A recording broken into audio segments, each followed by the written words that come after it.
You're listening to the NCF&B podcast, part of the OG Podcast Network. The NCF&B podcast takes you behind the scenes of North Carolina's food and beverage industry. Follow us on Twitter and Instagram at NCFBpod. This episode sponsored in part by Food Scene. That's foodseen.com. Providing professional photography, social media management, video production, and website design. And now, enjoy the show.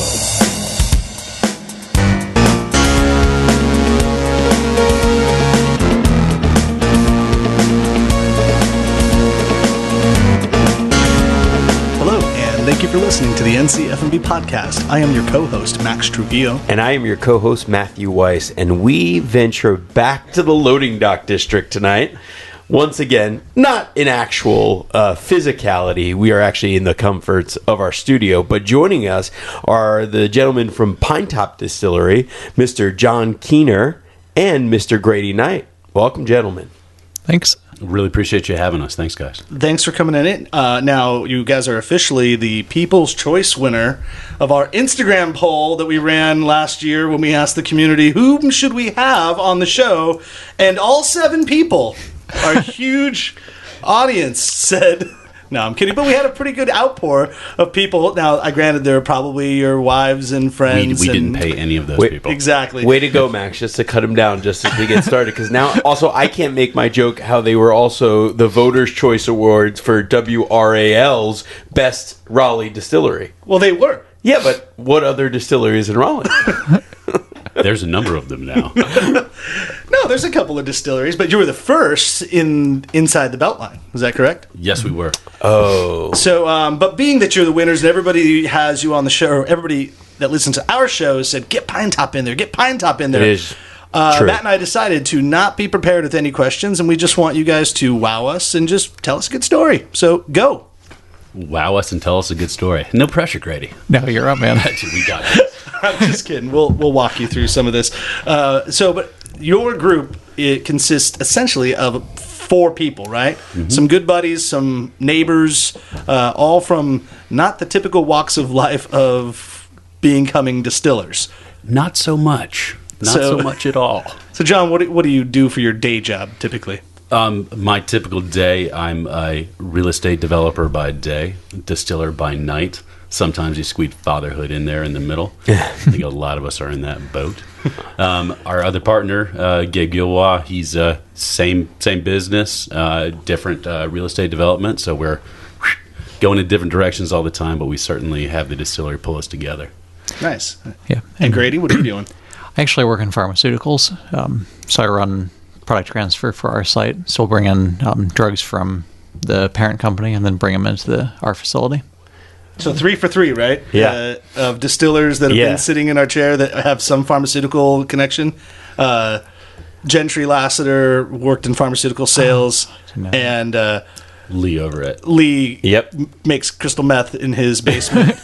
Which was our backup business plan. Right. That also probably should not be broadcast on the But once podcast, that Breaking Bad show came out, it just ruined it everything. had already been done, Yeah. so we had to fall back on liquor. He doesn't make crystal meth, but he does make pharmaceutical drugs in a chemistry lab. Yeah, what does Lee Katrinza... Well, yeah, he makes pharmaceuticals. Anyway, Yeah.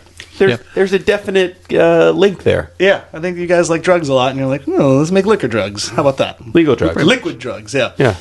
So, okay, so now you've decided these 4 buddies are drinking booze, I imagine, at like card games and football games in the I don't know neighborhood. if we were that cool. Was it like a cul-de-sac? Did you guys play half-court basketball? We are definitely not that cool, nor that coordinated. Just lie. What it really started out with is a New Year's resolution. I mean, it's just further proof that when you've got liquor involved and are making, decisions and resolutions, they can turn into a lifetime of bad decisions. But it was a great question for us, because we a bunch of brown liquor guys to start with, really had enjoyed talking about liquor, and it got to the point, just like anybody else, is like, let's stop talking about it and do something about it. And so we made a resolution to make at least one bottle of our own liquor by the end of the year, and kind of 5 years later, it's snowballed into the nightmare that we live today. So 5 years since the initial plan. That's a nice pace, actually, because it's not like you just rushed into it. Seems like somewhere along the line, having been not necessarily in the annals of like generations of making whiskey or anything like that. We don't have that cool story history either. You took some time to kind of figure it out, I'm assuming. That's sort of where I came in. So my background's... This is Grady speaking. Yeah, sorry. Yeah.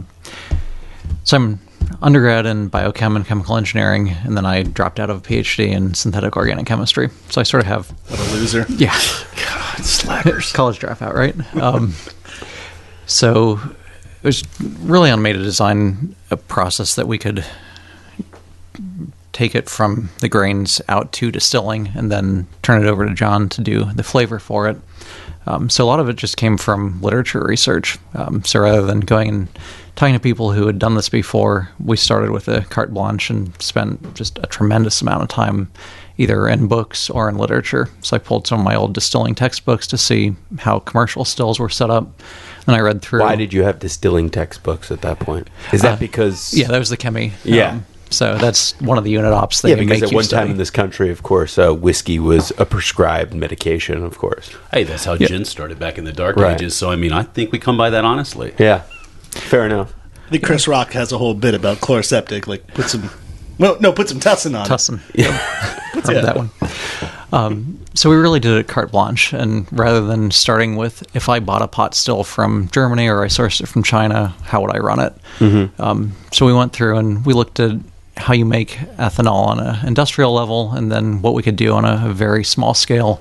And the other thing we looked at was how you can automate it, and that we knew we were going to have to be a tremendously low-cost base, so we couldn't bring in people to staff it 40 or 80 hours a week if we all wanted to keep our day job and sometime make profit. And our wives. But Hopefully see, that's kind of key, too, because it's not like you guys have lousy jobs.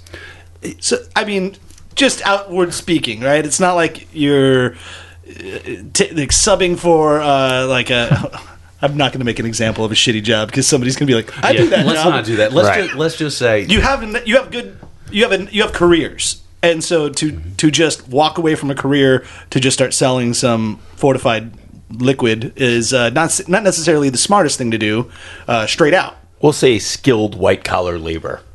What does that sound? Don't put white in there. Oh, God. trust me, I just labor under the yoke of what we need to be done. So, but I think fundamentally you're right. I mean, we looked at things that we did in life, and we've all enjoyed it. I mean, certainly we all have those days that are horrible. I think everybody that has a job has those days where, God, I wish I was doing something different. But we look back at what we did, and I think it was something that we were all very passionate about. I hate to think that it's just a passion thing that drives us, because fundamentally all of us are basically engineers, so there has to be some substance behind that passion before we will do anything. Certainly we have a spreadsheet for making decisions, but we came to it that way. As in, it's something we shared, it's something that we loved, it's something that maybe we thought we could do better. And I think going to what Grady was alluding to, we wanted to do things in a fundamentally different way because we knew we had to. We didn't have the time to be in there, one guy just to dedicate 15 hours at that still every day. It would be crushing. So what we did is we fundamentally looked at the process and said, okay, where's the different ways that we can produce a high quality, very consistent liquor in a way that we can all manage it and we can all bring our skills to bear on different parts of the process to get the best possible small batch liquor out there. And that was really kind of one of the fundamental goals. You guys are like the Voltron of local distilling. I love Voltron. Yeah, me too. How's that? As long as I can be the black lion, you're like the green lion. You're totally green lion. Green Lion's a girl, by the way, just so you know. But did you have to say that? Because he had no idea. I'll let him be the red lion. He's the one that takes over at the end. Spoiler alert. Yeah. But no, he's like the mind behind the mind. And he's also the guy that put some delicious cocktails on our table to start this. Nice segue, Matt. Yeah, what are we drinking? That's a bijou, so it's basically a Negroni variant. So it's gin to green chartreuse and sweet vermouth 1:1 with some orange bitters in there. Yeah, which it's delicious. Yeah. And Cool. I mean, Thank you. He knew the way to my heart right away with putting a chartreuse cocktail Chartreuse. in front of me. So thank you. So do you know how to make chartreuse? no idea how to do that. No one knows how to make chartreuse. That's the next one we're gonna have to figure out. You could Okay. probably take it in a lab and, I mean, analyze it. No. You could probably get a long way there. Yeah.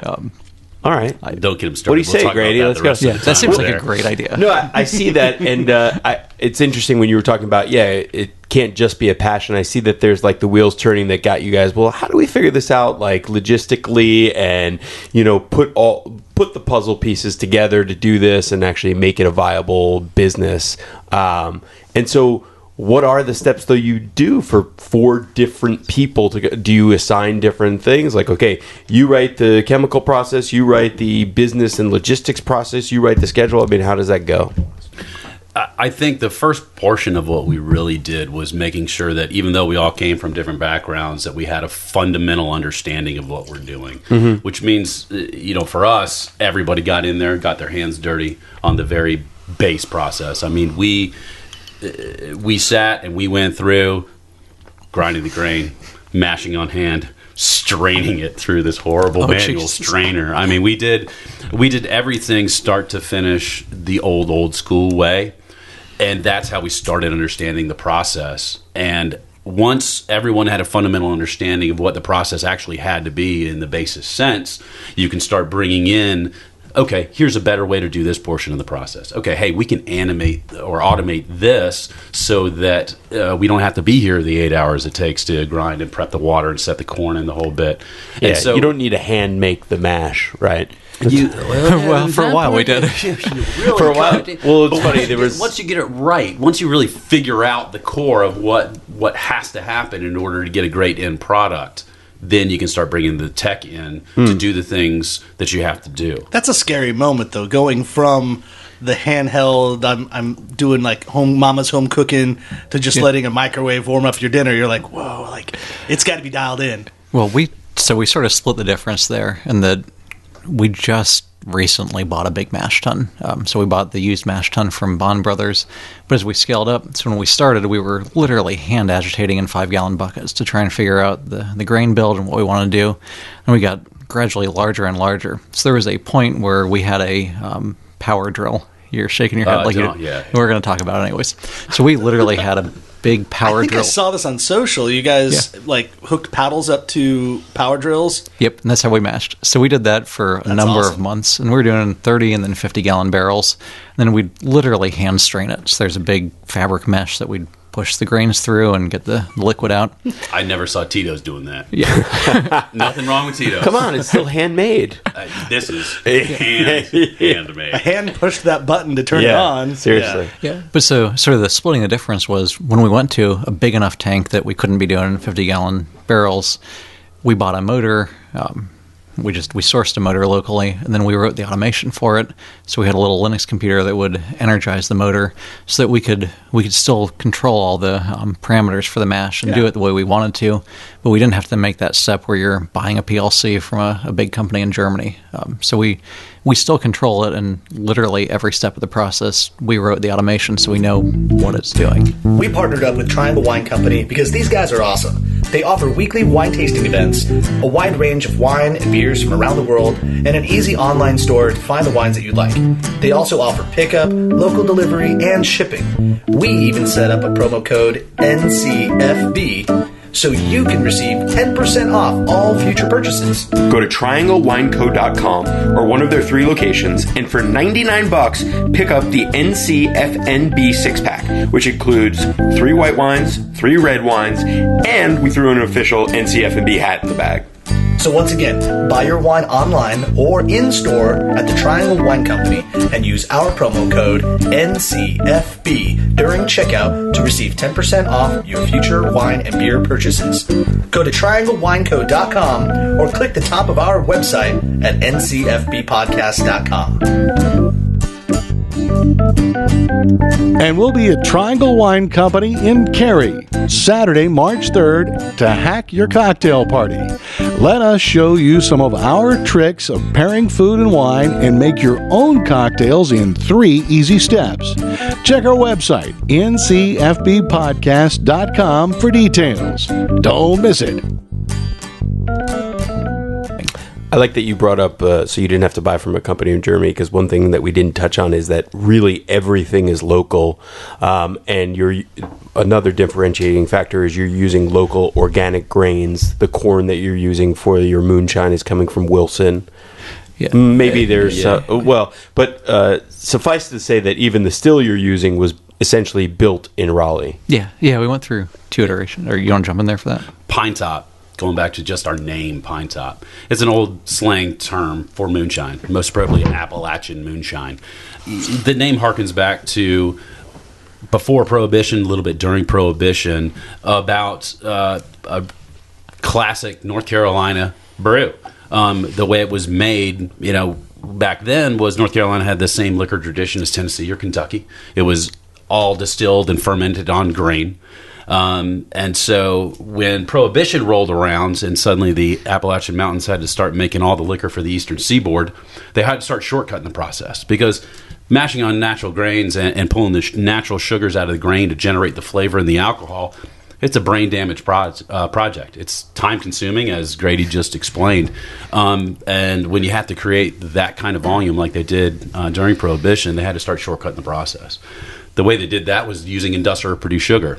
And once you use industrial produced sugar to ferment on, unfortunately, the only flavor that you're transitioning is burning hot alcohol. And so the final product you got was, light your face on fire moonshine that everybody kind of associates with North Carolina liquor tradition. I mean, that's where White Lightning came from.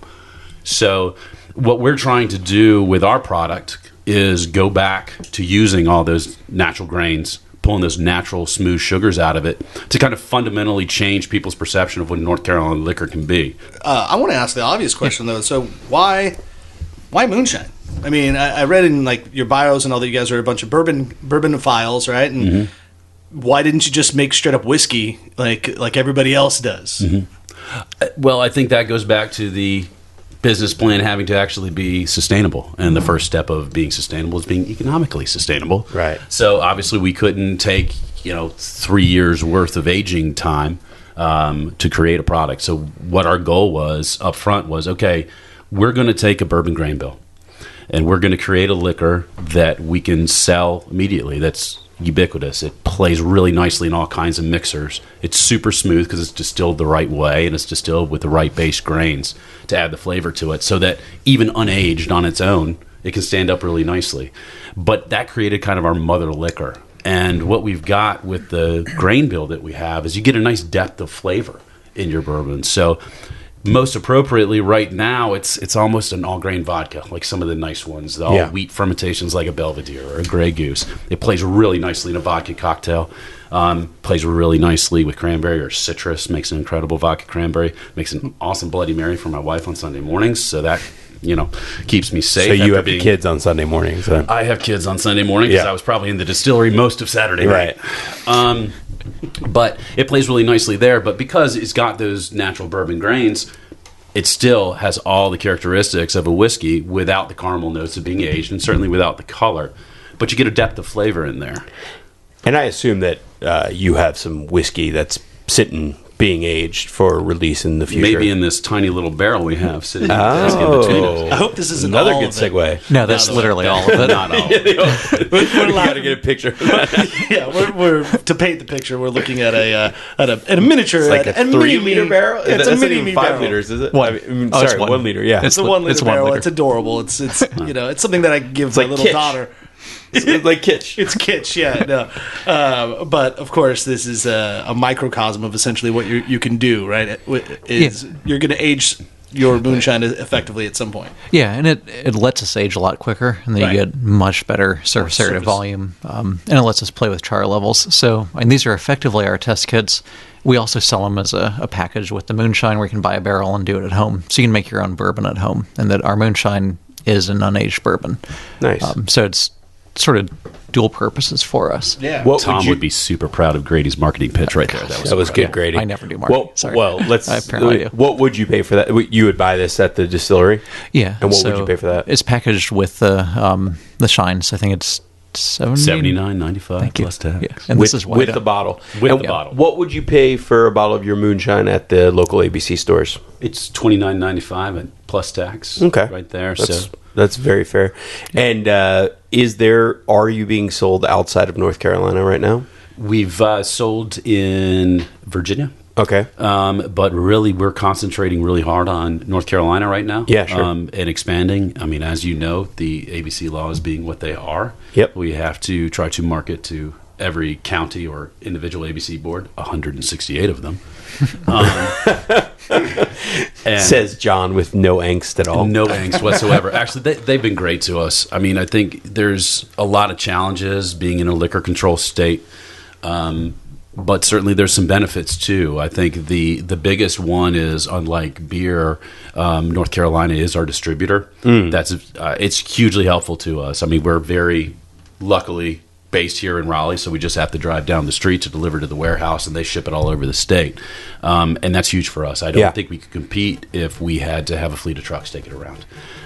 But at the same time, there's some challenges involved, because they won't ship it across the state until you go to those different local ABC boards and sell your soul and your product, and well enough to buy them. But thankfully, the guys that we've dealt with Who across the have been state great. wouldn't want to buy this? This is They've been good to us. classic Carolina moonshine and gin and other stuff. And I mean, But Matt, you bring up a good question, though. I mean, I'll be a little bit of a naysayer, because I'm sure you guys have had this question before. But like, I'm not a moonshine drinker, and I mean, people have given me moonshine before, and it's like a novelty, especially the ones that are literally like Grandpa's moonshine. That Oh, yeah. I was in Alabama visiting I've my never had buddy. any of that. He's like, "Hey man, check this out. My grandpappy made this, and it was like 170 proof. It was like ridiculous." And it's cool. It's like, all right, I'll try it once and then probably throw up later on. But I mean, but move on from that. It's a novelty drink. This, of course, is like it's distilled properly for resale and all that. It's 80 proof. Is that right? Yeah. So I mean, it's in line with everything else. But who is our market? Who's drinking moonshine? That was definitely one of the fundamental questions that we asked when we were originally doing our branding. Because I mean, as we go back to it, it's an unaged bourbon. I mean, that's what we're making. It's all the high points of everything you have to be to do that. The question was, though, it's unaged. And unfortunately, there's about a 3-volume set of all the rules that it takes to be considered a proper whiskey or proper bourbon, including aging, that the federal government holds dear to their heart for good reason. And so the question was, what could we call it? And so moonshine is just a fanciful term, as the federal government would say. Anything can be moonshine, and very much it was. I think it harkened back to the North Carolina liquor tradition, number one. But number two, it also kind of gets back to exactly what we wanted to do. We wanted to change people's perception of what North Carolina liquor could be. So I think one of the most satisfying parts of the tours we do on Saturday, at least when I do it, is when people do take their first sip. Thankfully, we can give them tastings on the tour. But, you know, they get that pucker face on. They're scared to try it because they think they're going to burn their face clean off. And then they take their sip, and the 100% answer fundamentally is, what do you think? And the first word is, wow, that's smooth. Wow, that's smooth. And it is. I mean, like, we're trying with this bijou that... Wait. That's the gin. You guys want to try the shine? We're trying the gin. Oh, okay, yeah. Let's try the shine. Yeah. Here, Hey, I'll mix the some- gin is made directly from the shine. So, I mean, you... That answered your question earlier. Is at one point you'd said, why did we start with the moonshine? And all of That our... was Max. Oh, sorry. it was a good question. It was a good nonetheless. question. So all of our liquors start with that same moonshine. So because we know the moonshine is going to go straight in a bottle, and that was going to carry us through for easily the first 6 months until we got the gin out, and probably until we finish aging a bourbon. So we expect to be with these two liquors for a number of years. So we knew the shine had to be good enough to drink alone in a bottle. Right. Because it's good enough as it is, it makes a wonderful substrate to make the gin out of. So we use the exact same formula for the two we have on the market right now, and it will become the bourbon when we age it. Right. Yeah. So, but like in 5 years, when you get the bourbon moving and all that, are you just going to say adios to the moonshine, or are you going to still work with the moonshine? I think the Moonshine fills out a lot of the bill that we're still going to have at that point. I mean, it, like I said before, it operates really nicely as a vodka with some nice flavors in it.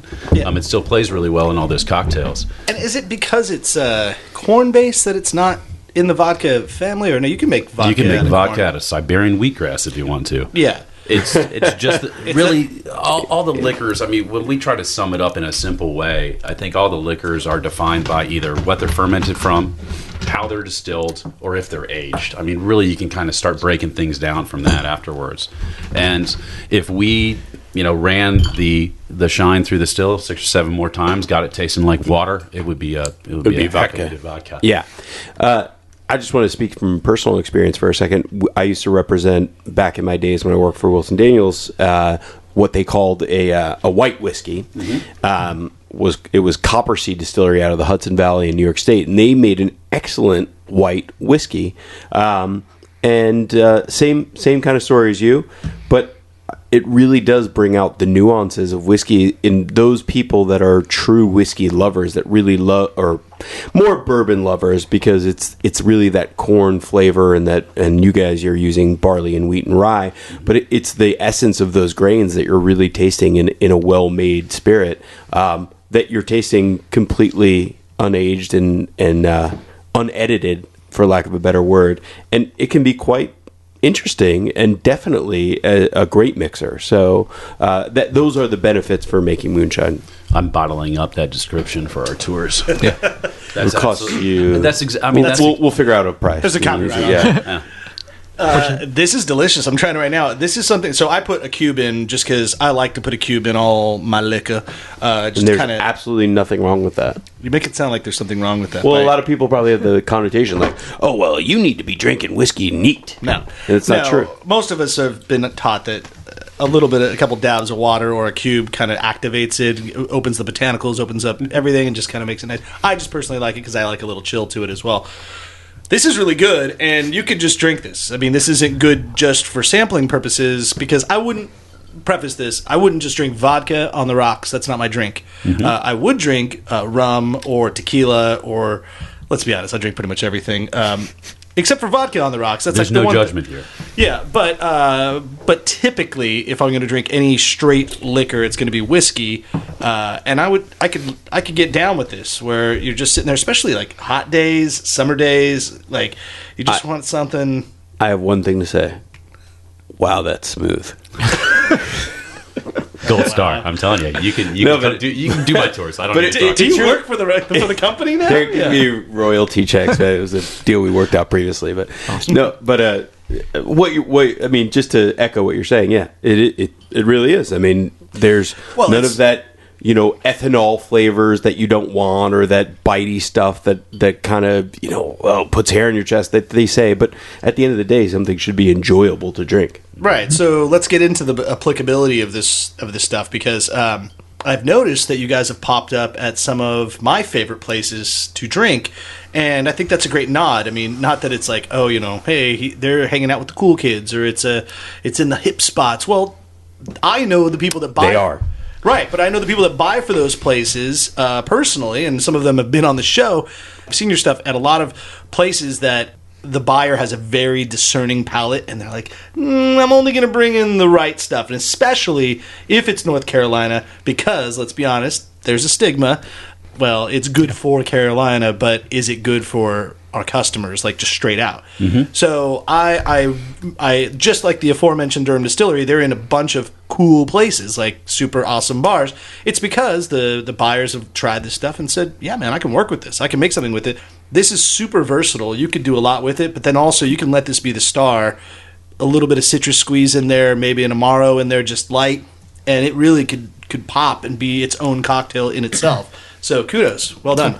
Thank you. We will definitely bottle that up, too. Take that back with us. I think you have Grady thinking now for cocktails. Yeah. Yeah, and some so, ideas. Did you guys, in the past, all four of you have any industry experience? Like, were you ever servers or I think that was my joke, because I think I definitely have the bartending experience. I mean, my first job out of college, which certainly wasn't engineering, I was one of the original barmen at Hibernian downtown. Oh, yeah. Nice. That's where I learned how to love No wonder whiskey. why that place is so successful. It had nothing to do with me. I guarantee it. They're about to open, and the waitress who was hired on to do lunch had quit before they opened.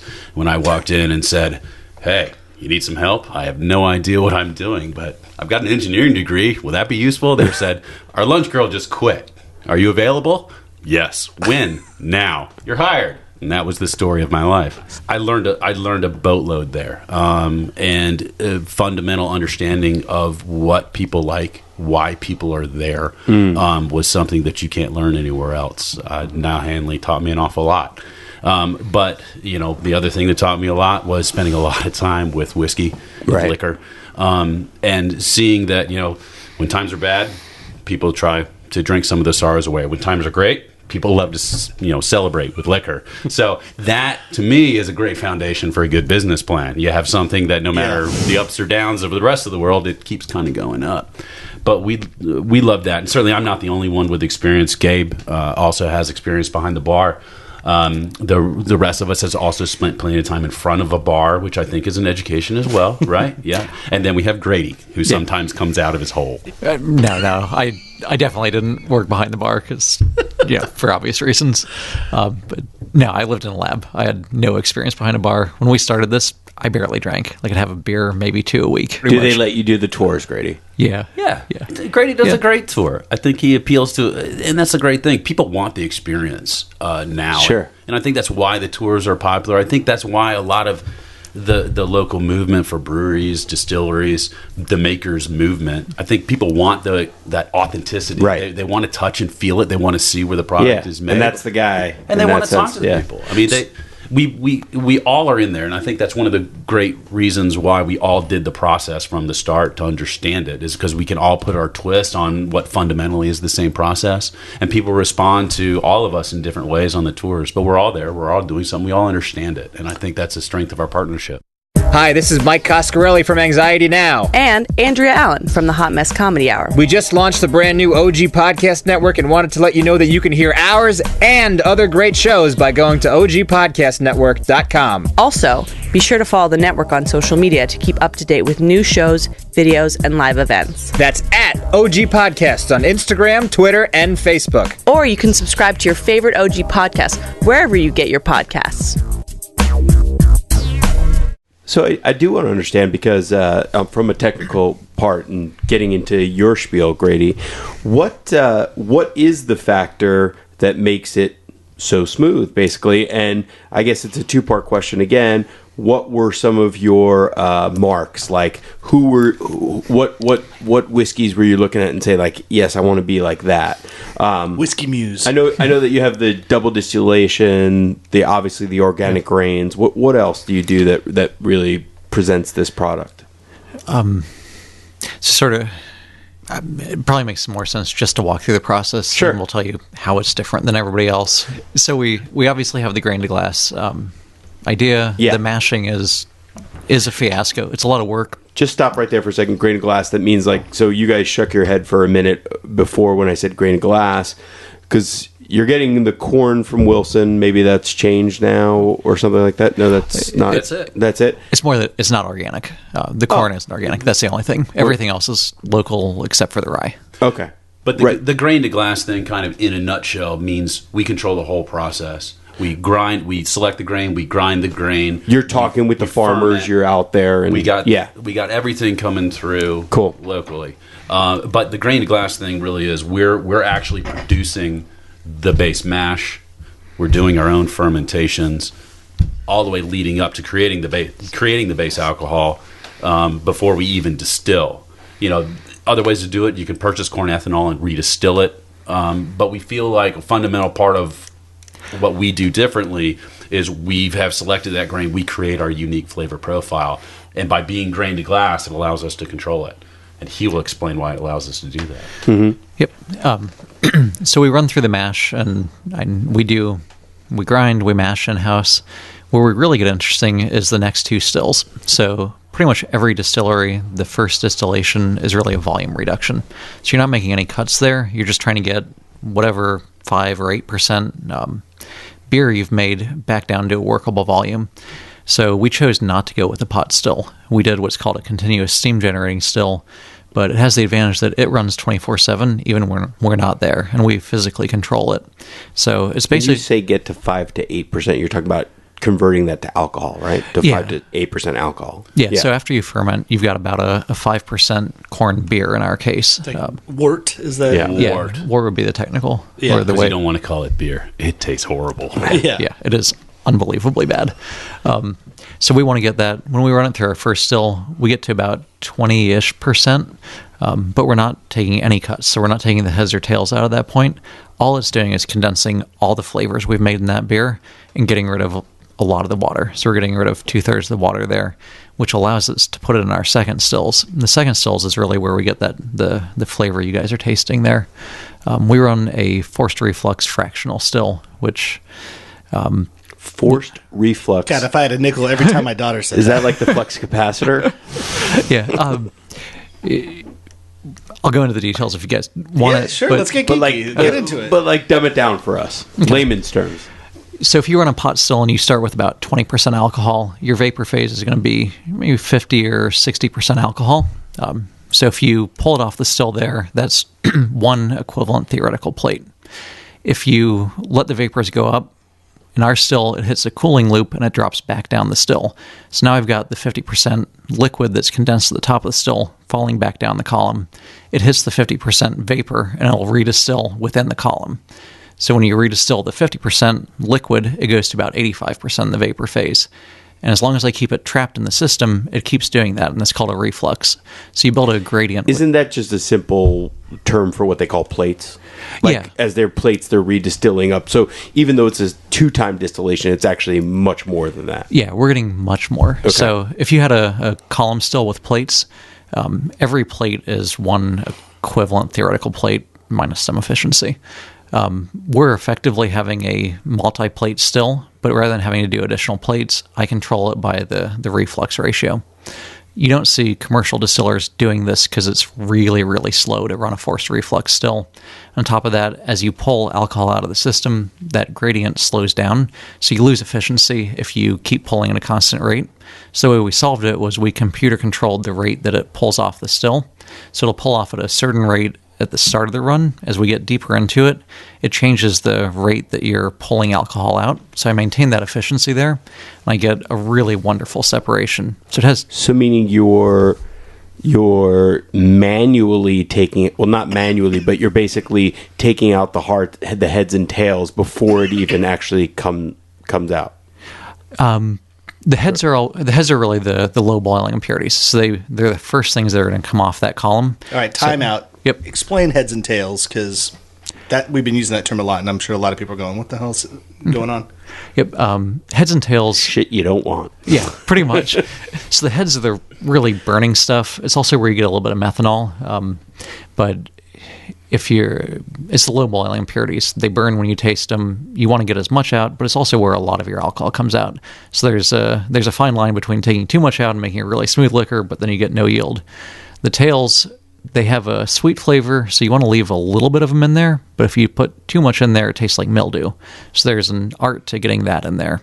So isn't there it's like a physical aspect of taking like the heads and tails, meaning that one part is to the top and one part is to the bottom, correct? And you're kind of skimming it, or how does that work? If it were a column where you stack up the components in the column, if you could pull it off in a traditional column still, your heads would come off the very top of the column, the hearts in the middle. We don't run that type of column, so they come off in sequential order for us. So the heads always come off the column first, and then it moves to hearts, and then it moves to tails. So we control that through our automation. Who else is doing this? Did you just create your own style, or did somebody give you inspiration for doing this? He actually read all his distillery textbooks. Yeah, that was sort of how we got there. So someone's doing it, maybe not in alcohol distilling, but like chemists are doing this. Our control system, the way we do it, that was completely novel to my knowledge. After we got it out there, I found a pretty similar system up in the Bronx called Industry City Distilling. They look like they're doing something similar to us. When we built it, so right now we do a heads, hearts, and tails cut. before we could go to just those 3 cuts, we had to figure out where the cuts were. So we had a turntable with 21 different fractions, and it was a old cake turning table, and it would literally turn one index, we'd collect it in beakers, and then John would go through and figure out where the right flavors were to put them back together. They're doing a similar thing. They just use a filling line that they fill into. And I think there's a distillery out in Seattle that has similar ideas where they're at least measuring the output of their stills. But I know it's sort of like any other invention. We came to a similar solution as somebody else. I mean, it's built on a really old first principle, forced reflux. Well, it's like the internal combustion engine or malolactic fermentation controlling it. Like, supposedly it happened in Europe and the United States in the same year, but no one talked about it. It was just like a natural progression of humans deciding that, oh, this is the next thing. And it all just happened kind of at the same time. Yeah, and when we looked at the process, we basically looked at how do you run any of these unit operations, and then what are the steps that you do that you have to do to make the product, but it doesn't really impact the flavor. So the way you run your still, you want to be really consistent on it, but you want to run it the same way every time. Mm-hmm. So going through and doing it by hand, it's nice and it builds a good story, but you really don't want to be running your still by hand. You want to be combining by hand. So you want somebody with a wonderful palate to go back and do that, and that's what John is wonderful at. So that's to say that at some point, John is in the distillation process saying, like, let's run these flavors back to the cell. I'm not clear on that. It's sort of the opposite. So we'll let the program go through and break it into all those little fractions. So at one point we had 21 different beakers lined up, and John would sip each one and say, this flavor is good. Let's put it back in hearts. And then Grady would drive me home. Yeah. I hope that wasn't the Saturday night before the Sunday when you're watching the kids. I mean, sometimes. Yeah. If anybody is listening, and actually the Bond Brothers episode of our show, I was gonna say, is one of the most listened to episodes. So most of our listeners, if they're habitual, have listened to the Bond Brothers episode. And in this parallel, in this metaphor, Grady, you are the wit in this scenario, totally. And John, you are the Sean in this scenario. In that, so. Wit threw out so much technical stuff, got super geeky into beer, and kind of like we were lost for a little while. We totally came back at moments, and then Sean's like, "Oh, by the way, and I also just make it taste good." And so it kind of brought it back to center. I'm like, "Thank you, Sean, for just kind of helping me out." No offense, Grady. I'm not that smart, so it's a testament to your intelligence. But in that construct was that Wit, who has this brilliant mind of the chemistry and the design of how to build everything.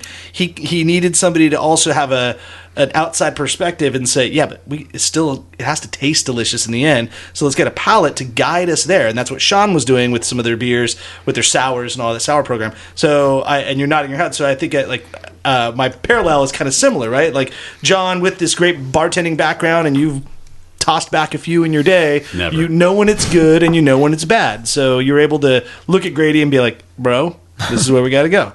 I don't know how to get there. You do. So make it happen. I think that's fundamentally a pretty fair evaluation. Yeah. It doesn't need to be that much more complicated than that for us. Yeah. There was one or two heated conversations in between point A and point B. Because you were drunk. You were drunk. You're like, we blame an awful lot on the liquor. It's a really safe way Grady, to go. ramp up the flux capacitor. Yeah. We, that might have been said, actually.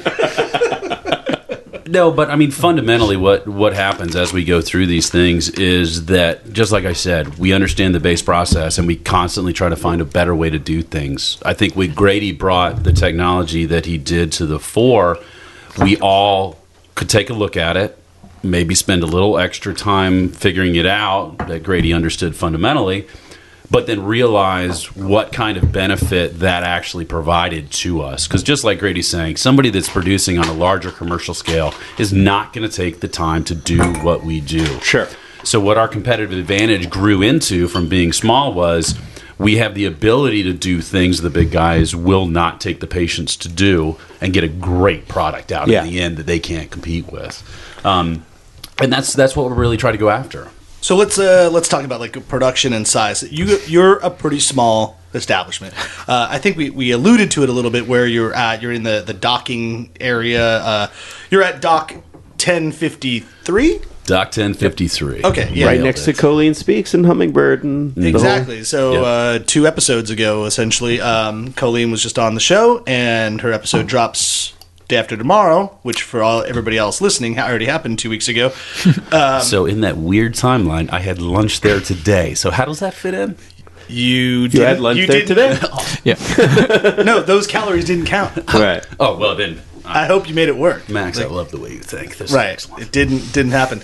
And of course, Colleen has Hummingbird and Whitaker and Atlantic and Poshnosh. And then if you just go right next door or a couple shops down, you'll see a big door that's almost always closed because only on Saturdays do you do the tastings open to the public. But that doesn't mean that they're not doing work. We're like Willy Wonka's chocolate factory. The door is Exactly. closed, but the Oompa Loompas are working. Exactly. And then, of course, right next door, you have a great brewery in Linwood Brewing Concern. And then they always have food trucks right out front. And so it's kind of turned into a vibe. There's a whole thing happening right there, which is fun. But anyhow, so where you're located is a cool spot. But what I was driving at is that you have a small spot. And small in the sense that what does that mean in production level, and how can you service the state and the neighboring states? I think being where we are was a 2-part decision. I think to start with, we're a micro distillery that nobody knows a thing about. First one inside the belt line. Well, now Wait they'll till know. this. There's nobody Yeah, else. wait till this episode releases. NCF It's going to be draw. huge.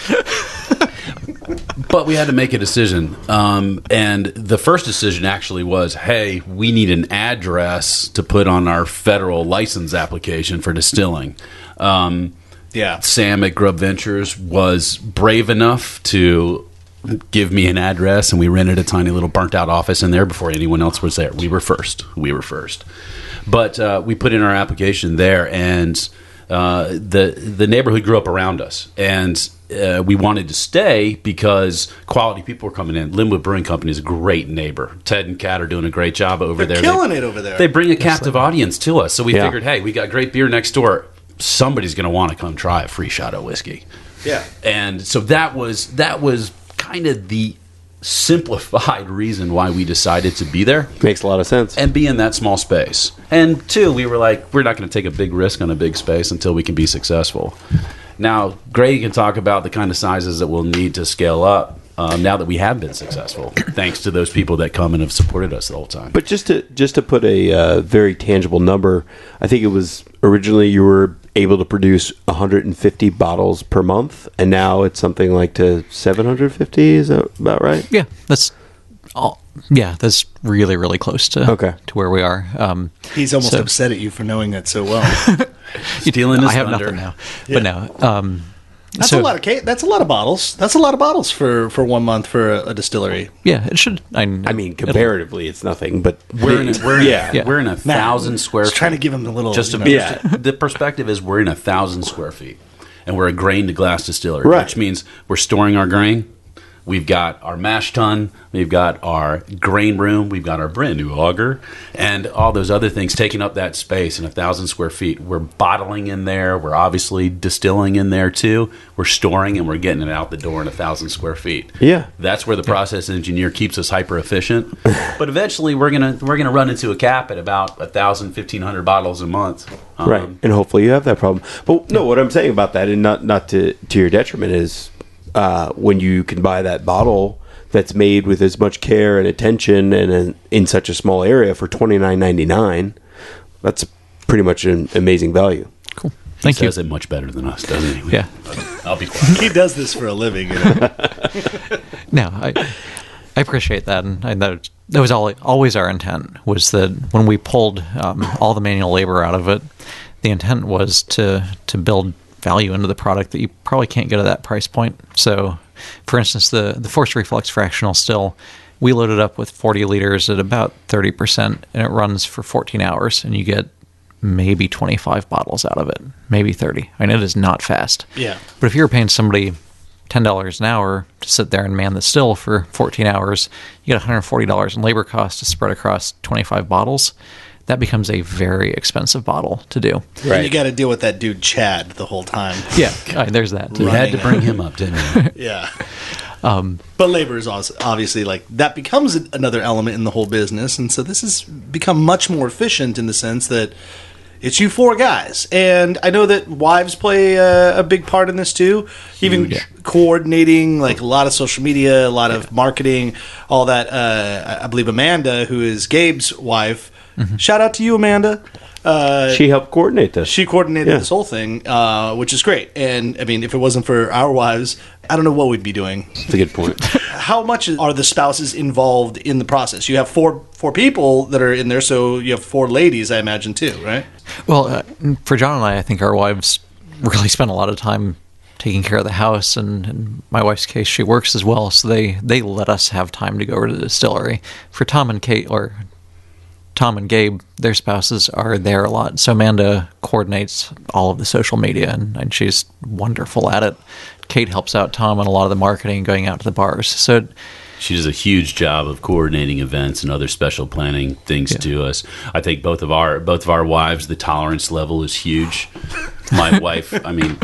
You mean they can drink a lot? To put up with us, they probably have to. I mean, fair enough. No, I mean, my wife lovingly refers to the distillery as our 5th child. Right. And there's a reason, because there's another 4 that she deals with all the time. Wow. You win right there. 4 kids in this day and age. He is Irish Philip Catholic. Rivers? You trying to have your own team? He just said he's Irish Catholic. They don't believe in, Hey, birth all control. right. Again, going down the slope of danger. I don't think that needs to be cut. You knew how this worked, right? Irish Catholics don't believe in birth control. I did know how it works. Thank you for that. I love my wife dearly. She's a wonderful woman. No, but I think what it comes down to is that a lot of it, we spend a boatload of time doing what we do, and the only reason why we're there is because there's people supporting us all the way through. Right. I got to say this. So we've been talking for a while, and we're getting close to the end of the show. I didn't know how I felt before you guys walked in about the fact that you guys had day jobs and you were doing this. A part of me initially thought, like, why not just jump in both feet and just do this job? Like, it feels like this is your part-time gig, again, from the outside looking in. But I'm starting to understand the way it really works, and it's that this is your passion. This is something that you're very stoked on, and if you got nuts and if you got national and all that, then of course it would force your hand to do this full time. But I'm understanding more that this is what you really want to do. You have a group of people that can allow this to happen because you have support between. I mean, 4 people is a lot of people to help. It's a band, right? And Matt and I do this podcast together. There's 2 of us, and we get support from our wives to do these things as well. But really, the more people that are dedicated to the process, the better. And so it's like 4 guys that really want to be there all the time, but they're allowing themselves to be smart, methodical, and make this a gradual progression. So I think I like it even more, the fact that this is something that you do after doing a long, hard day's work. You come home and do another long, hard day's work to make some booze. And that's beautiful. Like, you're really trying really hard to do that. You too, Matt. You got a full-time job and you're doing the podcast Thanks, too. buddy. So, yeah, I'm the only one that just sits on my ass and just edits stuff all day long. Well, it's like, 1.5 involved in the podcast. So, but it's a nice dynamic, and I appreciate it coming full circle. Like, thinking about it, it's like, oh yeah, those guys are putting all their blood, sweat, and tears, and working weekends and nights and all that to make this happen. And you have the support from your family and your friends and all to continue to do that. And that's why, getting back to all the way at the very top of the show, we said you were the People's Choice Award of, you got to get the Pinetop people on. There's a huge army of fans that you have that are very keen on your success and what you guys do, and so it's telling that you have a nice group of supporters, and that means a lot.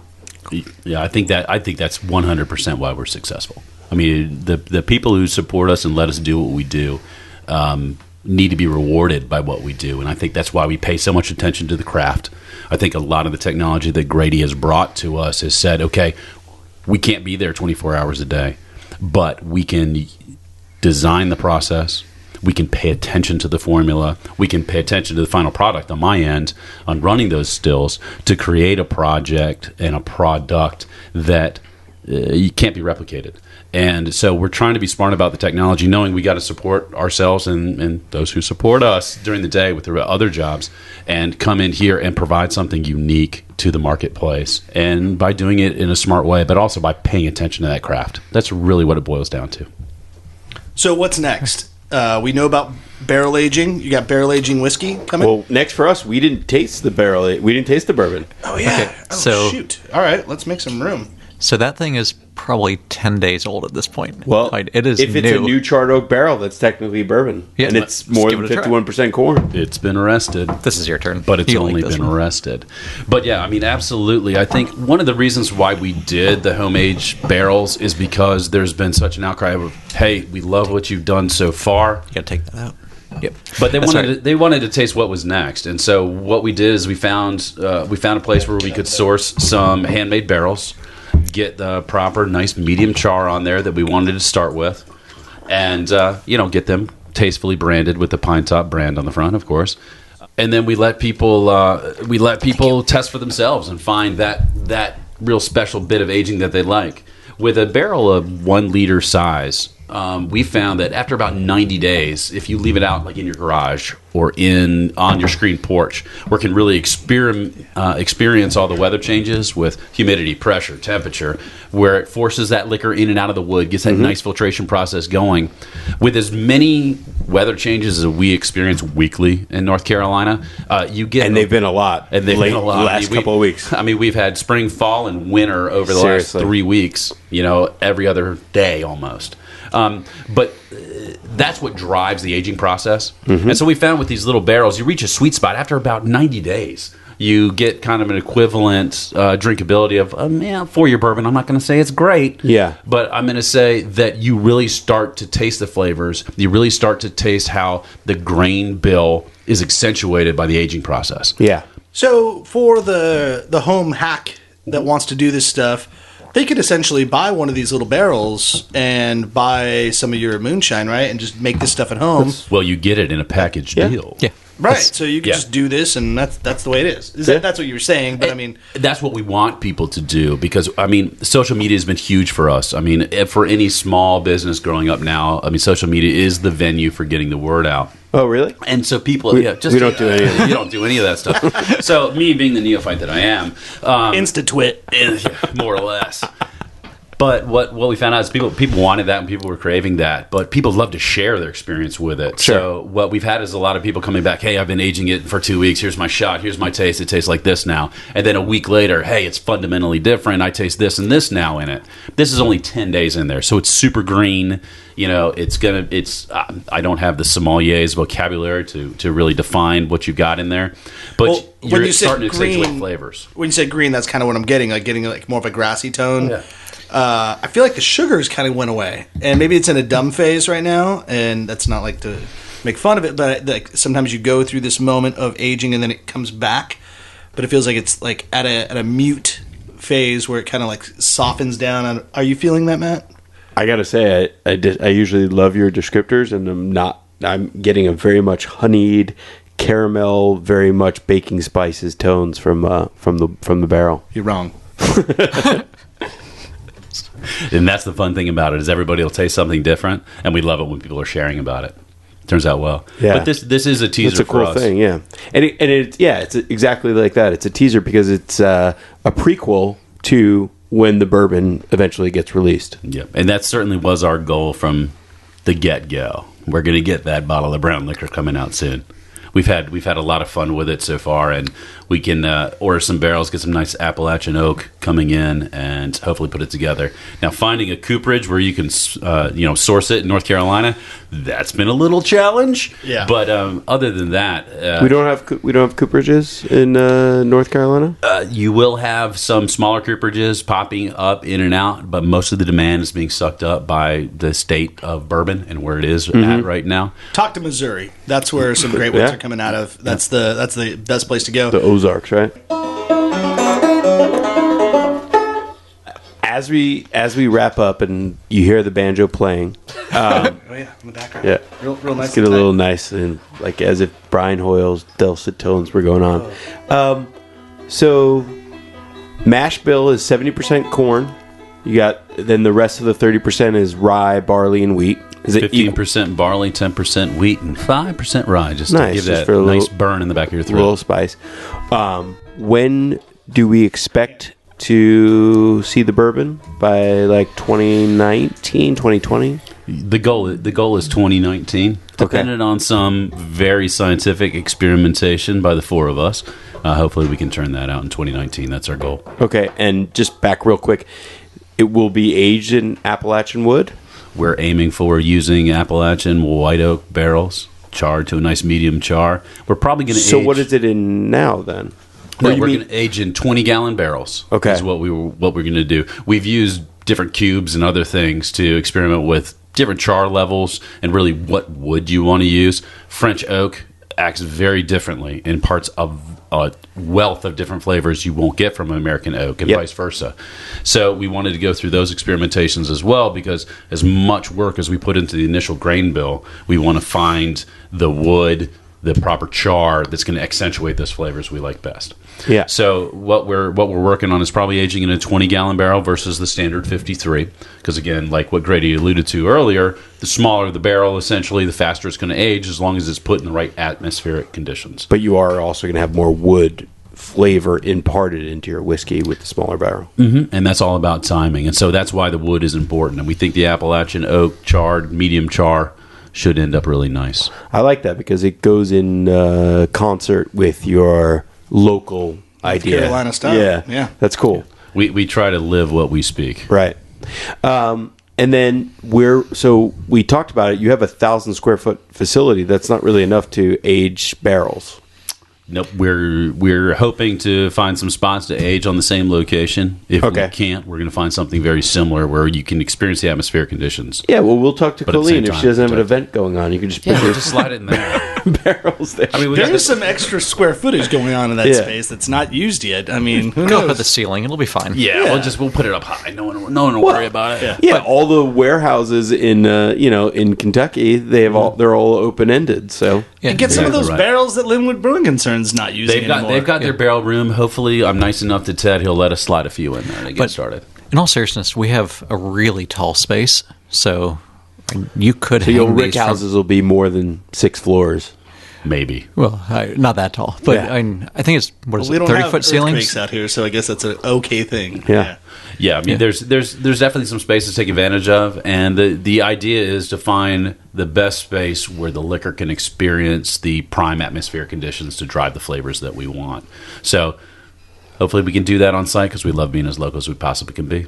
Yeah. Nice. I do have one question because I'm still fuzzy on it. The whole connection to North Carolina Pinetop and how, because from what I heard, North Carolina wasn't producing very good spirits, but now you are producing a very fine spirit. So I missed a link there. I think a lot of us are. I think certainly when we started our application, there was, I believe, 7 licensed distilleries in the state of North Carolina. Now there are just shy of 50, I believe. Last So that's time in I checked. 2 years? Well, No, 5 this is years. over the last 5 years. Okay. So we really started the process. So it's been a boom. Exponential growth. And I think one thing is certainly the interest in that locally produced spirit. Certainly the made local movement has been huge. But what really comes down to is I think fundamentally a lot of us are trying to say, hey, we've got a great liquor tradition in North Carolina. Prohibition really screwed it up, but we can make a lot more than just moonshine. So that's where I'm confused. It doesn't sound like it's a great liquor tradition. We had a liquor tradition, but it wasn't necessarily great. Matt wants you to shit on everyone else that's I don't- made booze Not before. a chance, because I think really a lot of the breweries feel the same way when the breweries started exploding. The more, the merrier. Right. In what we do, I think in North Carolina, hey, we were the first colony. They brought liquor with us, so we've got the oldest liquor tradition. Okay. I will say that. Okay. So we should make something of it, and that's Well, what let's we're be really honest, excited like, about. We don't have. There are some distilleries that have been around that have some notoriety, but there isn't any NC distillery that has national notoriety. No. At all. So one could at least say that no one has taken that spot yet. So if you want to go to that level without at least saying success, maybe not saying quality, because that's in the eye of the beholder. But like as far as success is concerned, North Carolina has a long history of making it, but doesn't have a very long history of promoting it and being recognized. So that's where you guys come in, and that's where the other 50 distillers come in over the last 5 years, and this whole entity is growing. It's popping. It's kind of why Matt and I have a podcast about this, right? It's not just about the distillers, but the wine, the food, the beer, everything is growing, and it's all growing now. So this is the renaissance of the food and beverage industry of North Carolina, and you guys are a part of it, and you're making some moonshine. There you go. So, that's absolutely where we want to be and why we're here, because we can set that tone, and hopefully North Carolina has a long road in front of it of producing some really high quality everything that you want to put in your body. That's what we're about. So, John, where can we find your spirits and your physical location? I mean, certainly, first and foremost, please come visit us at the distilleries, Saturday 1 to 5. We do free tours and tastings. You can speak directly with us. Grady will be there every day, right, Grady? Oh, God, no. But at the same time, you can see us all over town. We've got the bunches of Five Guys are great. Anchor Bar, Milk Bar have been great to us as we've grown. Also, Cardinal, Foundation. We are also the most popular cocktail at the Umstead Hotel. So if you have friends coming in from out of town, please stay there. Most popular cocktail at the pool. Thank you, Umstead Hotel. But also find us at your local ABC stores. Certainly, we're all over Wake County. We're also New Hanover, all the way to Charlotte and Mecklenburg. Hit you up on social media where? So hit us up at social media on Instagram in particular at Pinetop Distillery. Hit us up on Twitter the same way, pinetopdistillery.com. You can find out about all our events that we're going on. We have another one February 21st up at Driftwood. They're doing a great dinner for us. Nunzio! Exactly. I love Nunzio. We've partnered with a boatload of restaurants, had a great experience at Postmaster out in Cary. Yeah, which is like the new up-and-coming place that nobody knows about yet. Yeah, hey, great place to visit. They treat us well, and you can find an excellent Pinetop cocktail there. And in the ABC stores, you'll find the Pinetop Gin, the Carolina Gin. Yep. You'll find the Moonshine. Those are the two we have out right now. You can see our beautiful Shine has got a beautiful pines and hemlocks on the front, Grandfather Mountain on the back. You'll see Orville and Wilbur's beautiful flying machine on our orange bottles of Pinetop Gin. Nice. So you can have mountains to the coast sitting on your liquor shelf. That's first in flight. Well, gentlemen, thank you. This has been not only inspirational, but tactful as well. So for all of you out there that are listening, go to your local ABC, go to some of the Umstead or the other great places where you can find these Pinetop liquors. Eat and drink merrily. Cheers. Cheers. Cheers.